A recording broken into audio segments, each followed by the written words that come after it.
Há estudos mostrando consistentemente que, enquanto os pacientes, de um modo geral, gostariam que a religiosidade e a espiritualidade fosse abordada pelos seus clínicos durante o seu cuidado, de um lado, e de outro lado, estudos mostrando que os clínicos frequentemente reconhecem essa importância, mas não abordam efetivamente a espiritualidade durante a prática clínica. Exemplos de alguns estudos. Um estudo feito no Brasil, pelo nosso grupo, com 110 idosos numa clínica de reabilitação. 87% destes idosos gostariam que os clínicos abordassem a religiosidade, a espiritualidade dos pacientes. Mas esses mesmos pacientes disseram que apenas em 8% dos casos essa espiritualidade foi abordada pelos clínicos. Um estudo nos Estados Unidos, também em idosos em tratamento para depressão e ansiedade, mostrou que 77% dos pacientes gostariam que o clínico abordasse essa espiritualidade.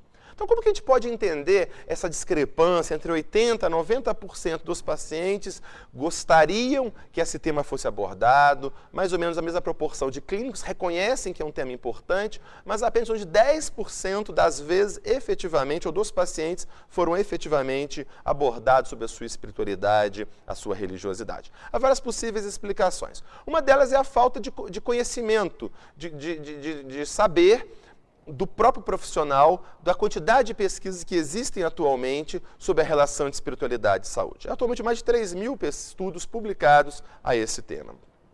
Além da falta desse conhecimento, há uma falta de treinamento também em como lidar com a espiritualidade na prática clínica. Durante a formação do profissional, mesmo na educação continuada, eles não foram treinados em como abordar. Então, o profissional fica com receio de cruzar fronteiras, de impor suas próprias crenças ou como lidar com essas questões.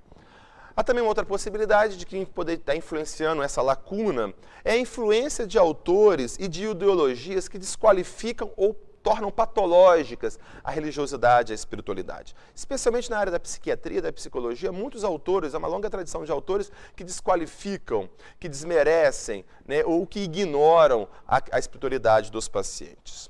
Há também mitos históricos de um conflito perene entre ciência, medicina e religião, como se fosse sempre algum conflito, é bom evitar abordar estes temas.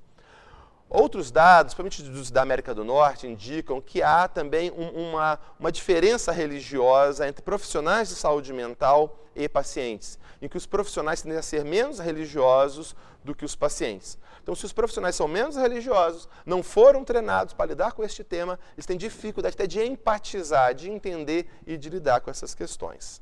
E muitas vezes tem também uma rivalidade institucional entre medicina, outras abordagens de saúde e as religiões. E daí a importância de abordar este tema e conhecê-lo adequadamente.